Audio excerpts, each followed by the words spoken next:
Some cute stuff in the studio and a message behind it, Tara. That's right. Rabbits, probably the most iconic Easter image, but every year catless Easter bunnies end up abandoned or at shelters when people realize they're not necessarily the right pet for them. So, if you're thinking about bringing a bunny home this Easter, there are some things you should consider.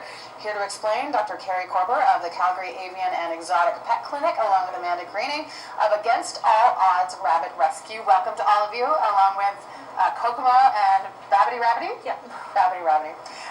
Okay, so let's talk about, well, first of all, the message this Easter is it's not the pet for everybody, right? We're not saying it's not the, it can't be for some, but it's not the pet for everyone.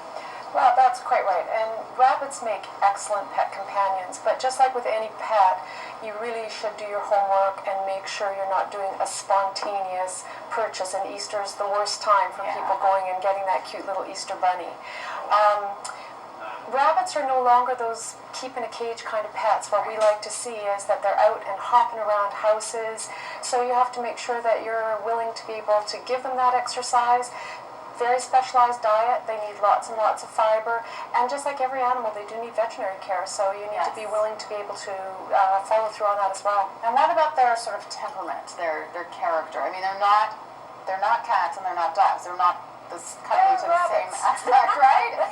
Yeah, and just like cats and dogs, each one has a different personality, and I'm sure Amanda can attest to that with having lots of rabbits, that you can have anything from that little rabbit that wants to sit and cuddle every night to the one that runs circles around your feet and chases you here and runs after little pieces of paper to bring back, just like a dog or a cat would be to play.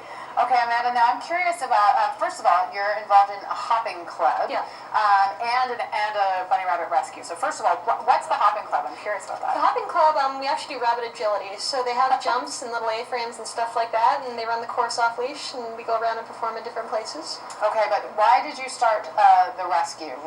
You found that there were lots of rabbits in need of homes? Yeah, there are lots of rabbits, and mostly when you think of rabbits, you think of rabbits in cages or even like meat rabbits and things like that. So we wanted to give people other options and see them as like a more interactive kind of pet.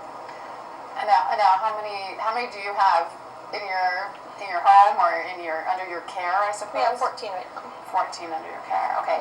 And I suppose what do you both of you see happening the most? Is it just well-intentioned parents who want their little boy or girl to be happy at Easter and just spontaneously go get one, or how do you see this happening at this time of year? There's a cuteness factor. Yeah. I mean, you see the soft little bunny end. It's small. Very often when it's being initially purchased, it's just fitting in your hand and adorable.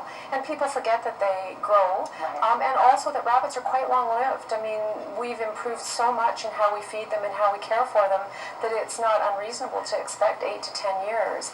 And sometimes that people don't realize that when they make the initial purchase. And I mean, you just have to look at the problem with feral rabbits that are dumped out the door to know that a lot of times people get in over their heads on a spontaneous purchase. Okay, and Amanda, from you, any advice to somebody who's actually looking to, seriously looking to adopt? If you're looking to adopt, be sure to check out the Humane Society. There's always a ton of them there, and just look for rescues first. Look for rescues first, and do your due diligence. So how much time do you have to spend doing research, would you say? I would say, just like with any pet, if you're thinking about something, contact a veterinarian that knows about that species, contact people like Amanda who know what the care is involved, and do your homework first. Okay, to that end, we will have contacts up on our website, breakfasttelevision.ca. Thank you so much for shedding light, and I see you've got some rabbit hair shedding all over your pet. Part of it.